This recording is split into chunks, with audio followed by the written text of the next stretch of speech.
Washroom থেকে বের হয়ে প্রেগন্যান্সি কিট হাতে নিয়ে আমি গর্ভবতী কথাটা বলতেই মা আমার চুলের মুঠি ধরে কয়েকটি থাপ্পড় লাগিয়ে দেয়। অতঃপর রাগ নিয়ে বলে, সত্যি করে বল, কার পাপ পেটে ধরছস?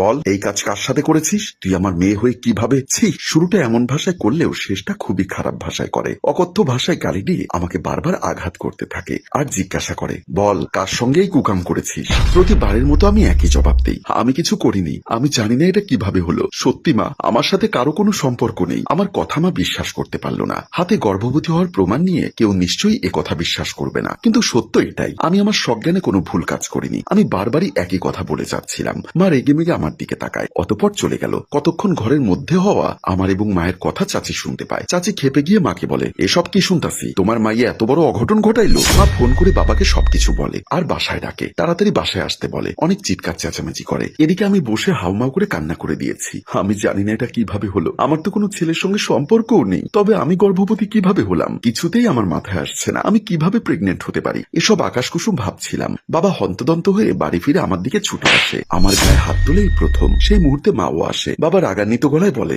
একবার আমাদের মান সম্মানের কথা ভাবলি না? এত বড় অঘটন কিভাবে ঘটাইলি তুই? বাবা, আমি কিছু করিনি, আমি ভয় মিশ্রিত গলায় বললাম। আমার কথা শুনে বাবা বলে, তুই কিছু করিসনি, তবে এমনি এমনি পেটে বাচ্চা চলে আসলো নাকি আমাদের বাচ্চা ভেবেছিস তুই? আমি জবাব দিতে পারলাম না। বাবা রাগান্বিত গলায় বলে, লোক জানার আগে তুই সেই ছেলেকে বাড়িতে ডাক, যত দ্রুত সম্ভব আমি বিয়ের ব্যবস্থা করছি। বাবার এই কথা শুনে চাচি রাগ নিয়ে এসে বলে, আপনার মেয়ে বিয়ার আগেই এমন অঘটন ঘটাইলো, আমাদের ঘরের ইজ্জত ডুবালো, আর আপনি তারে কিছুই বলবেন না ভাইজান? উল্টো এই ছেলের সাথে বিয়ে দিতে চাইছেন? যেই ছেলে বিয়ার আগে এসব করে সেই ছেলে কি ভালো হইব? এখন আর কি করার আছে? এত বড় অঘটন ঘটিয়েছে বলেই তো বিয়ের কথা ভাবছি, নয়তো এসব জানাজানি হলে আমাদের মান সম্মান ধুলোয় মিশে যাবে। এটা বুঝতে পারছো না তুমি? বাবার কথায় মাও সম্মতি জানায়, সেটাই ভালো হবে, ওকে ওই ছেলের সাথে বিয়ে দিয়ে বিদায় করো। চাচি আর না পেরে আমাকে এবং অনাগত বাচ্চার বাবাকে বকাবকি করতে করতে চলে যায়। পরবর্তী দিন বাবা অফিসে না যাওয়ার সিদ্ধান্ত নিল। সে এসে আমাকে শান্ত কণ্ঠে বলল, ছেলেকে পরিবার নিয়ে আসতে বলেছ?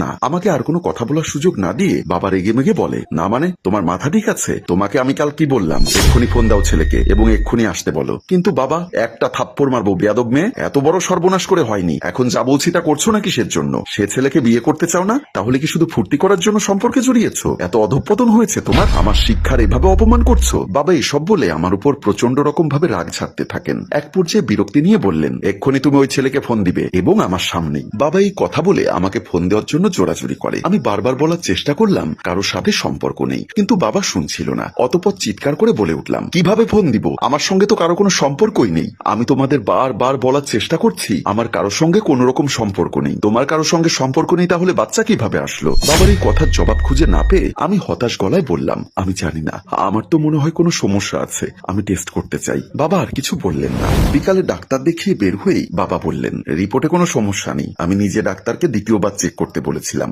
সে সেটাও করেছে। তুমি গর্ভবতী। এখন ঘাবড়ে গিয়ে ভুলভাল কথা বলছো, তাই না? নিশ্চয় যে ছেলেটার সঙ্গে তোমার সম্পর্ক ছিল সে তোমাকে এখন আর গ্রহণ করতে চাইছে না, তাই না? এসব কথা শুনে আমি বারবার বলার চেষ্টা করছিলাম আমার সত্যি কারোর সাথে সম্পর্ক নেই। তারা আবারও আমাকে অবিশ্বাস করলো। বাসে এসে বসে আছি। ড্রয়িং রুমে থমথমে পরিবেশ। রিপোর্টের কথা শুনে চাচি বলে, ছেলে মানুষ এমনই, এমনি এমনি পাইয়া গেছে, এখন আর বিয়া করবো কেন?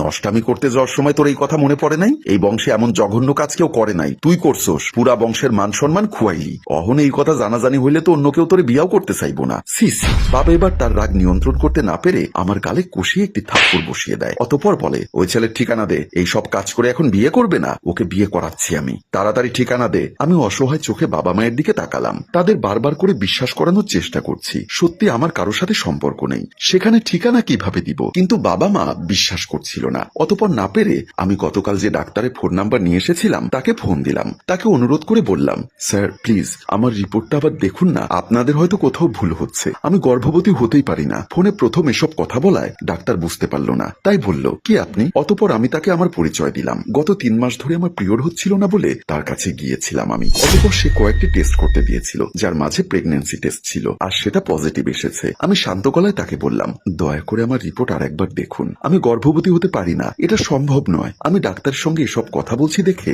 বাবা মা আমাকে কিছুটা বিশ্বাস করলো। ডাক্তার চেক করে আবার জানাচ্ছি বলে ফোন রাখে। অতঃপর মা আমার দিকে তাকিয়ে কড়া গলায় বলে, সত্যি তোর কারোর সাথে সম্পর্ক নেই? রিপোর্ট ভুল হতে পারে ভেবেই তুই ডাক্তারকে ফোন দিয়েছিস, নাকি আমাদেরকে বোকা বানাতে? প্লিজ মা, আমাকে একটু বিশ্বাস করো। আমার এই কথা শুনে মার কথা বাড়ালো না। ঘরের পরিবেশ কিছুটা শান্ত হয়। সবাই ডাক্তারের পরবর্তী ফোনের অপেক্ষা করে। রাতে ডাক্তার আবার ফোন করে। তার ফোন পেয়ে আমি কিছুটা আশার আলো দেখছিলাম। আমার মনে হচ্ছিল এবার হয়তো আমি যেমনটা আশা করেছিলাম তেমন জবাব পাবো, কিন্তু না, বরং আমাকে অবাক করে দিয়ে ডাক্তার বলে, আপনি আমাকে যে রিপোর্টের ছবি পাঠালেন সেটা আবার দেখলাম, এখানে তো ভুল হওয়ার সম্ভাবনা নেই, আপনি সত্যি গর্ভবতী। তবু যদি আপনার সন্দেহ থাকে তবে রিপোর্ট নিয়ে এসে সরাসরি আরেকবার দেখিয়ে যান। ডাক্তারের মুখে সব কথা শুনে বাবা মা অবিশ্বাসের চোখে আমার দিকে তাকালো। তারা আমার কথা সামান্য যে বিশ্বাস করেছিল সেই বিশ্বাসটাও ভেঙে গেল। তারা এখন পুরোপুরি নিশ্চিত আমি তাদের বোকা বানাতে এসব করেছি, অথচ আমি তেমন কিছুই করিনি। কিন্তু আমার মাথায় এটা ঢুকছে না আমি কিভাবে গর্ভবতী হলাম। আমি যেই না বলতে চাচ্ছিলাম অন্যত্র আমরা আবার টেস্ট করাই, তখন আমার বাবা আমার গালে আবারও একটি থাপ্পড় বসিয়ে দিয়ে বলে, যদি তোর এই পাপের দায়িত্ব নিয়ে তোর বাপ না আসে